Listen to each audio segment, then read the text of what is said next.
Bismillahirrahmanirrahim. Assalamualaikum warahmatullahi wabarakatuh. Alhamdulillahirabbil alamin wassalatu wassalam ala asyrafil anbiya wal mursalin wa ala alihi washabbihi ajmain. Rabbi shrah li sadri wa yassir li amri wahlul 'uqdatam min lisani yafqahu qawli. Subhanaka la ilma lana illa ma 'allamtana innaka antal alimul hakim. Amma ba'd. Alhamdulillah, tuan-tuan sidang pendengar yang dirahmati Allah sekalian. Kita sambung bacaan kitab Tambil Ghafilin kita. Malam ini kita masuk dalam bab yang ke-14, iaitu larangan minum khamar, arak. Larangan minum kham. Dalam bahasa Arab itu al-khamr. Bahasa kita dia kata arak. Dalam Al-Quran jelas menunjukkan kepada kita bahawa arak ini merupakan satu minuman yang diharamkan oleh Allah Subhanahu wa taala. Dalam kitab ini Abu Al-Lais As-Samarqandi meriwayatkan dengan sanadnya dari Abdullah bin Umar radhiyallahu an, berkata akan dibangkitkan pada hari kiamat orang peminum khamar, arak itu, bermuka hitam, biru matanya, keluar lidahnya sampai ke dadanya, air liurnya. Tiap orang yang melihat akan jijik padanya kerana busuk baunya. Kamu jangan memberi salam kepada pemabuk dan jangan menegur kepada mereka jika sakit, dan jangan menyembahyangkan jika mati. Saya ulangi, Abu Lais As-Samarqandi meriwayatkan dengan sanadnya dari Abdullah bin Umar radhiyallahu anhu, berkata akan dibangkitkan pada hari kiamat orang peminum khamar itu bermuka hitam, biru matanya, keluar lidahnya sampai ke dadanya, mengalir liurnya. Tiap orang yang melihat akan jijik padanya kerana busuk baunya. Kamu jangan memberi salam kepada pemabuk dan jangan menegur kepada mereka jika sakit, dan jangan menjenguk mereka kepada mereka jika sakit, dan jangan menyembahyangkan jika mati. Ini hadis yang diriwayatkan daripada Abdullah bin Umar radhiyallahu an, ya. Jadi di sini jelas kepada kita bahawa yang pertama disebut dekat sini, yang pertama kita tahu bahawa minum arak itu adalah haram. Jenis minuman arak itu dikatakan haram. Dan atas keharaman itu maka Allah Subhanahu wa taala menjelaskan bahawa siapa yang minum arak akan diseksa mereka itu, ya, dan keadaan mereka itu, muka mereka itu hitam, ya, di hari akhirat nantilah. Kemudian keluar lidahnya sampai ke dada, keadaannya. Kemudian kalau orang tengok tu dalam keadaan yang jijik lah, ya, jijik, tak suka, keadaan baunya sangat busuk. Ya, dan seterusnya dia kata kalau sekiranya dia sakit, jangan jenguk dia lah sampai macam tu sekali. Taraf orang minum arak tu, kan. Kemudian kalau dia mati, jangan sembahyang dia. Ini disebutkan dalam yang diriwayatkan oleh Abu Lais As-Samarqandi, meriwayatkannya daripada sanad daripada Abdullah bin Umar, ya, radhiyallahu anhu, katanya begitu. Jadi sebab itu peminum arak ni, ataupun dia kata pemabuk ini, dikatakan pemabuk ini, dalam zaman Nabi SAW pun, masa tu arak belum diharamkan lagi, ya. Tetapi apabila Sayyidina Umar ni tengok orang-orang yang minum arak ni, dia beribadat. Contohnya dia semayang, kita katakan. Jadi bila dia mabuk tu, dia kata dengan kata-kata yang lain daripada yang sepatutnya. Kan? Jadi ketika itu Umar ni dah bagi cadangan dah, ya, bagi cadangan dah, bagi kepada Nabi SAW supaya kita jangan bagi orang minum arak lah, kita haramkan. Jadi maksudnya pemikiran Sayyidina Umar ini jauh ke depan maksudnya. Walaupun ketika itu arak belum lagi diharamkan di permulaan Islam di Mekah ketika itu. Sebab akibat daripada minum arak ini akan menjadikan amal ibadat itu lari daripada keadaan yang sebenarnya. Dalam Al-Quran, banyak ayat Quran yang menjelaskan kepada kita bahawa arak itu dilarangkan. Innamal khamru wal maisur rijsun min amali syaitan, ya, dan arak itu dikatakan daripada amalan syaitan. Jadi syaitan ni kita tahu dia musuh Allah, ya, musuh, ya, kepada umat Islam, kepada kita lah. Jadi apa yang dilakukan oleh syaitan tu maksudnya haram, ya. Jadi maksudnya amalan syaitan itu, ya, arak itu merupakan amalan syaitan. Jadi maka dia dikatakan menentang Allah Subhanahu wa taala. Jadi atas beratnya kesalahan bagi orang yang minum arak ini sampai disebut dalam hadis yang kata-kata yang disebutkan oleh Omar ini, dia katakan kalau dia sakit pun jangan pergi ziarah dia, pergi tengok dia. Sampai begitu sekali lah maksudnya. Mungkin tak sampai peringkat kepada putus silaturahim, ya. Jadi maksudnya tak pergi tengok, kita pulau dia lah, ya, pulau dia kan, kita pulau, jangan pergi dia tengok, ya. Semayang pun begitu juga lah sebut ni, jelas sampai kepada peringkat semayang pun, ya, jangan menyembayangkan dia. Jadi itu jelas hukuman, ya. Itu di akhirat nampak tadi, ya, keadaan dia. Kemudian di dunia pun Allah larang kita supaya jangan ziarah, jangan. Ataupun dalam perkataan yang lain sampai peringkat kita ni boleh pulau lah, boleh pulau orang yang melakukan amal maksiat ini. Ya, dia minum arak, kita boleh pulau dia. Pulau ni maksudnya jangan tengok dia lah, jangan berkawan dengan dia. Ya. Sampai dia berhenti daripada melakukan perkara tersebut. Kalau dia dah berhenti dah, pulau tu dengan tujuan supaya dia sedar yang bahawa dia minum arak itu kesalahan yang menyebabkan orang semua tak suka, lebih lagi Allah Subhanahu wa taala, kan. Jadi dengan sebab itu maka dia di pulau, ya, boleh kita pulaukan dia, ya. Dulu kita dengar cerita, kadang-kadang orang dulu-dululah, kadang-kadang dia tak tahu, kan. Kadang-kadang minum arak ni perkara biasa saja, kan. Tuak, kita katakan tuak, ya. Kalau dekat Kedah tempat saya tu, dia buat daripada nira nipah, kan, nira nipah. Ya, sebelum dia jadi cuka tu, ya, ketika dia dah berbuih tu, ketika itu dikatakan arak lah, ya. Jadi ketika itu haram lah, tak boleh kita minum. Tapi bila lepas dia jadi cuka dah, bila kita boleh pakai dia lah, ya. Itu kalau di Kedah lah, ada juga tempat yang digunakan buah kelapa, kan, itu dikatakan arak. Jadi jelas di sini apa pun maksudnya berkaitan arak daripada apa jenis pun, kalau daripada tamar pun ada juga arak daripada tamar, kan.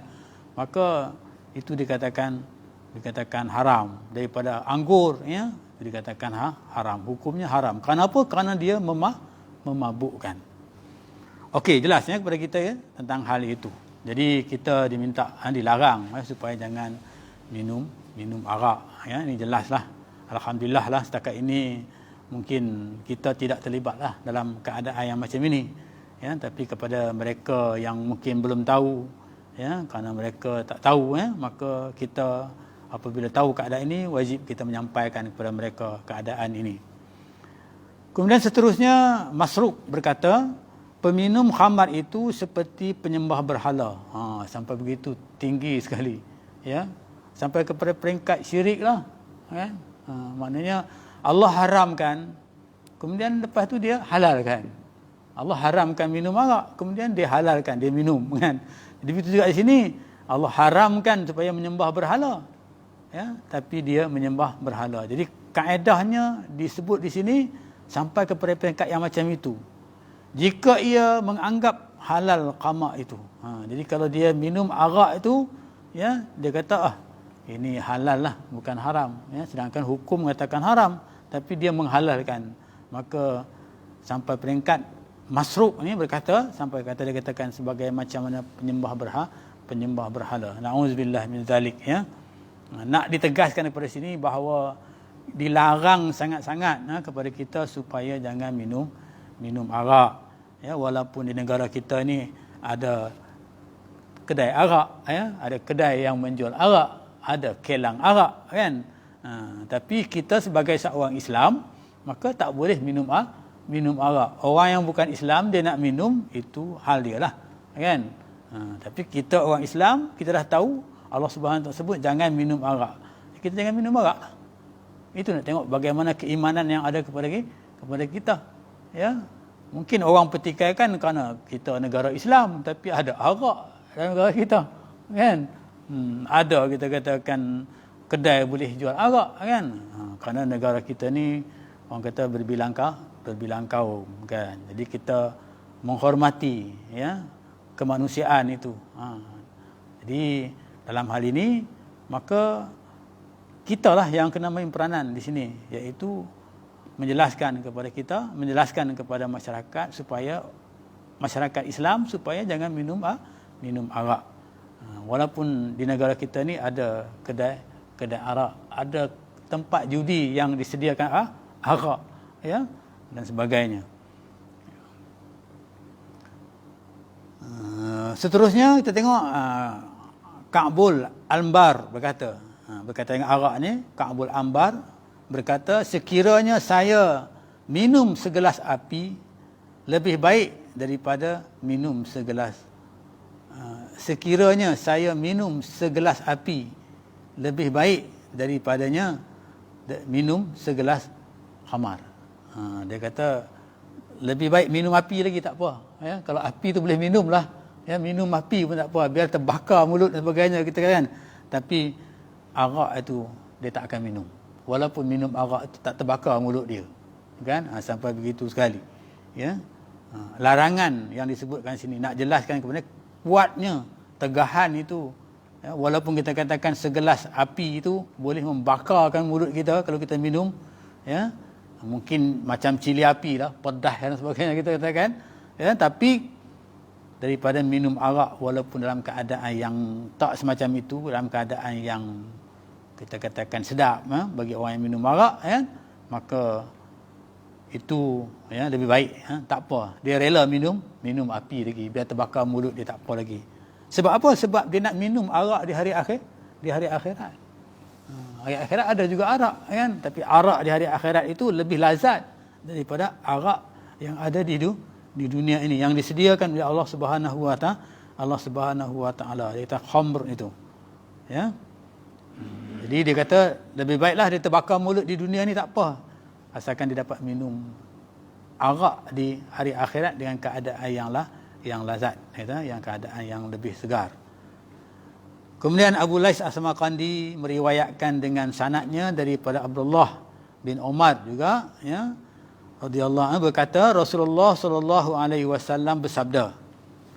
Rasulullah SAW bersabda berkaitan dengan arak ini, kullu muskirin hamrun wa kullu muskirin haramun wa man syaribal khumri fid dunya famata wa huwa yudminuha walam yatub lam yashrabuha fil akhirah. Ini dia kita jumpa. Tiap-tiap yang memabukkan khamar. Jadi yang dikatakan khamar itu mabuk, kan? Dan semua yang memabuk itu haram. Jadi benda yang mabuk itu maksudnya haram. Di sini khamar, benda yang mabuk, apa sajalah yang mabuk. Kalau rokok tu boleh menyebabkan dia mabuk, maka hukumnya haram. Ya, banyaklah hari ini yang bukan macam khamar, ya, tapi mungkin pil, ya, dalam bentuk yang kita katakan pil, dalam bentuk macam-macam lah hari ini yang boleh menyebabkan dia mabuk, maka dikatakan dia haram. Dan siapa yang minum khamar di dunia, ya, hingga mati belum taubat, ya, belum sempat taubat, maka tidak akan dapat minum khamar di akhirat. Dia minum arak di dunia ni dan dia mati. Tapi belum dia mati tu dia dia tak sempat nak bertaubat. Ya, dia tak sempat nak bertaubat. Sebab Allah sebut dalam Al-Quran, innama ya allazina amanu tubu ilallahi taubatan nasuha. Ya, wahai orang-orang yang beriman, jika sekiranya kamu melakukan kesalahan, ya, maksudnya bertaubatlah dengan taubat nasuha, ya, Allah akan terima taubat itu. Itu kelebihan bagi kita lah, bagi kita umat Muhammad sallallahu alaihi wasallam ini. Bila kita buat salah, maka kita boleh mensucikan dosa kita, kesalahan kita itu dengan bertaubat kepada Allah Subhanahu wa taala dengan taubat nasuha. Itu yang disebut dalam ayat tadi. Tapi kalau dia tak sebab bertaubat, maka dia tak akan dapat minum khamar di akhirat. Di akhirat dia tak dapat nak minum arak di hari akhirat itu. Jadi maknanya rugi dia, ya, di akhirat, ya. Yang mana di akhirat itu lama, kekal lama-lama. Di dunia ini sekejap je, ya. Dia tak lama, sekejap saja. Dia hanya boleh minum arak sekejap saja. Tapi kalau dekat akhirat dia boleh minum arak selama-lamanya, kita katakan. Jangka masa tu tak dapat ditentukan. Kalau di dunia ni hanya jangka masa umur kita sajalah, ya. Sampai setakat itu lah kita boleh minum arak, ya, yang diharamkan. Tapi kalau hanya tak dapat bertaubat dengan perbuatan itu, maka tak dapat kita minum arak di hari akhirat. Ini disebut oleh, ya, Nabi SAW, ya, yang diriwayatkan daripada, ya, Abdullah bin Umar.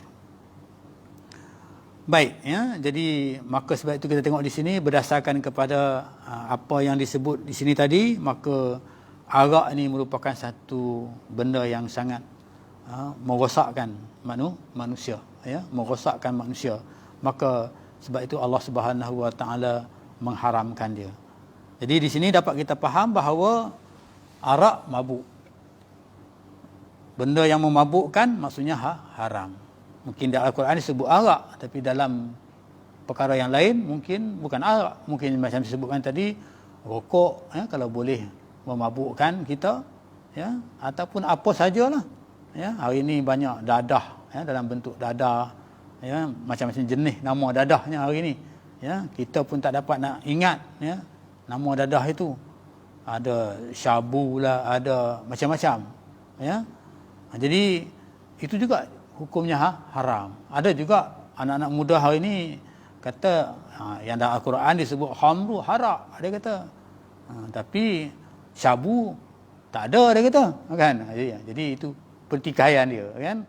Tapi walau bagaimanapun mafhumnya, jelasnya, apa saja yang memabukkan maka hukumnya adalah haram, dilarang kita minum arak. Dan kalau kita minum ataupun kita makan benda yang memabukkan itu, maka seperti mana disebutkan tadilah, maka Allah Subhanahu wa taala akan menghukum kita, menseksakan kita pada hari akhirat sekiranya kita tak dapat, ya, tak sempat nak bertaubat dengan Allah Subhanahu wa taala. Okey, kita habiskan satu muka surat ini. Untuk akhirnya, Abu Lais As-Samarqandi berkata, Nabi SAW telah menerangkan bahawa tiap-tiap minuman yang memabukkan haram dimasak atau tidak dimasak. Minuman tu memabukkan sama ada dimasak ataupun tak dimasak. Ya, sebagaimana riwayat Jabir, ya, berkata Rasulullah SAW bersabda, ma askara kasiruhu wa qaliluhu haramun, wa fi riwayati ma askara minhul faraqu fal jur'atu minhu haramun. Semua yang memabukkan jika diminum banyak, maka sedikit juga haram. Kalau sedikit pun dia kira haram juga, ya, walaupun sikit itu tak sampai kepada peringkat mabuk, ya. Minum sikit, Di lain riwayat yang memabukkan jika diminum satu tin maka seteguk juga hukumnya haram. Benda satu tin dia ambil seteguk saja juga dikatakan haram. Maksudnya sikit pun tak boleh lah, walaupun dia tak sampai kepada peringkat mabuk, kan. Saya dulu ada satu kisah dalam tahun 70-an dulu. Saya ikut satu rombongan Kementerian Pendidikan pergi ke Sarawak, kan. Sarawak ke Sabah, Seri Aman, Sabah, kan. Sarawak, Seri Aman. Sampai dekat pergilah melawat rumah panjang di Seri Aman. Seri Aman. Jalan masa tu batu gravel ni, masuk pendalaman nak pergi tengok rumah panjang, kan. Nak tengok sekolah sebenarnya. Kementerian Pendidikan pergi mana nak melihat sekolah di sana tu, macam mana keadaan dia. Teruslah pergi program pergi rumah panjang tu. Jadi bila sampai rumah panjang tu, dia raikanlah orang yang datang. Ya, rai mereka tu dengan minum arak lah, kan. Arak dia berapa tak tahulah, tapi kalau diminum mabuklah dia. Dan kalau kita minum mabuk, maka itu maknanya dia rasa puas hatilah, sebab dia dapat melayan tetamu dengan baik. Selagi kita tak mabuk, dia tak puas hati. Dia rasa dia tak dapat melayan kita dengan baik. Bila kita minum sampai mabuk, kan, barulah kita katakan dia tu melayan kita dengan baik. Jadi tak ada seorang pun yang terlepaslah kena minum, ya. Termasuklah yang bercakap ni, saya ni, kan, minum. Tapi taklah minum banyak. Kita tahu benda tu haram, kan. Taklah minum banyak. Jegit sikit saja. Jegit sikit pun alamak, dah bertaubatlah. Apa nak buat lagi, kan, benda tu, kan. Tapi ada orang, sebab dia ada peringkat dia tu. Dia sampai tengah malam sikit, dia lagi kuat dia punya tu. Kena segelas kecil pun dah terus tumbang lah, kan. Itu sampai begitu sekali kita katakan, kan. Jadi itu akibat dia. Maksudnya arak itu satu benda yang sangat merosakkan, ya, merosakkan kita. Ya. Mungkin itu cerita kita lah kat sini. Mungkin cerita para zaman Rasulullah pun ada. Ya, anak Sayyidina Umar Al-Khattab, ya, nama dia Ubaidah. Ya, seorang nama Abdullah, seorang nama Ubaidah, kan. Ubaidah ni orang yang alim, ya, orang yang alim, boleh baca Quran, dan dia baca Quran katanya macam dengan baca Nabi baca. Alim, abid, seorang yang kuat beribadat. Ya, boleh rujuk dalam kitab Sirrus Salikin saya, kan. Kemudian dia ni satu ketika pergi berjalan-jalan dekat perkampungan Yahudi. Berjalan kampung Yahudi, kemudian orang Yahudi ni offer lah, dia suruh minum, kan. Jadi oleh kerana meraihkan orang Yahudi itu, dia minum lah, kan. Ataupun kerana dia tak ada pilihan. Ada cerita mengatakan dia ditangkap ataupun diperangkap oleh seorang wanita, ya. Kemudian wanita itu tak bagi dia keluar, kan. Tak akan dia keluar, suruh dia buat maksiat dengan wanita itu. Jadi dia kata sama ada wanita tu nak berzina dengan dia, ya, ataupun dia kata minum, dia kata. Jadi dia kata dia pilih minum lah, tak maulah berzina, dia kata. Tapi bila dia minum, akhirnya dia berzina dengan wanita itu. Kemudian lepas dia berzina, kemudian sampai peringkat dalam hadis lain menceritakan dia membunuh pula keadaan dia. Begitu sekali, kan. Tapi anak Sayyidina Umar ni ceritanya sampai dia berzina. Bila dia berzina, maka perempuan itu pergi mengadu kepada Sayyidina Umar.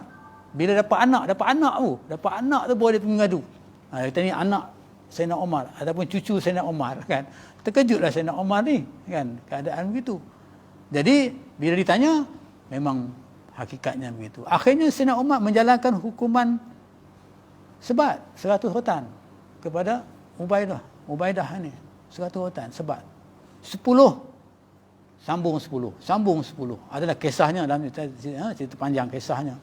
Sampai sebelum habis lagi, maksudnya sampai 90 kot begitulah. Tiba-tiba dia dah meninggal, dah mati dah anak. Akhirnya Sayyidina Umar, kapan dia mandi dia, kapan dia pergi tanam, kan. Maksudnya dia husnul khatimah dia macam itu. Seorang abid, seorang kuat ibadat, tapi husnul khatimah dia macam tu.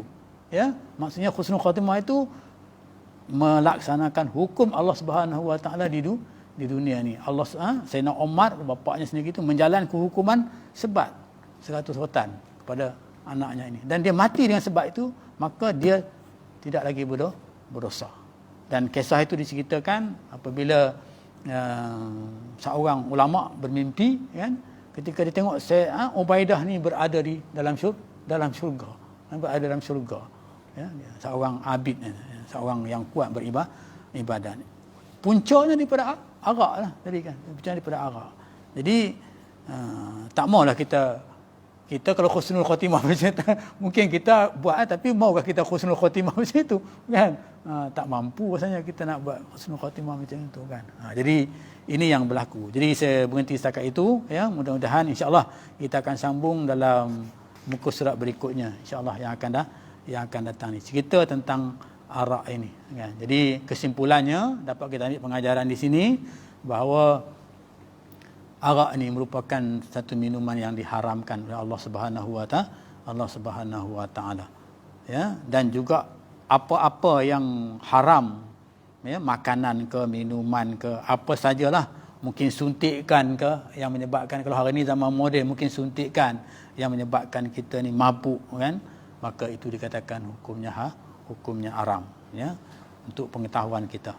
Jadi setakat itu insya-Allah kita akan sambung pada masa yang akan datang dalam bab larangan minum arak, minum khamar. Aqulu qouli hadza wa astaghfirullahal azim wa billahi taufiq wal hidayah. Assalamualaikum warahmatullahi wabarakatuh.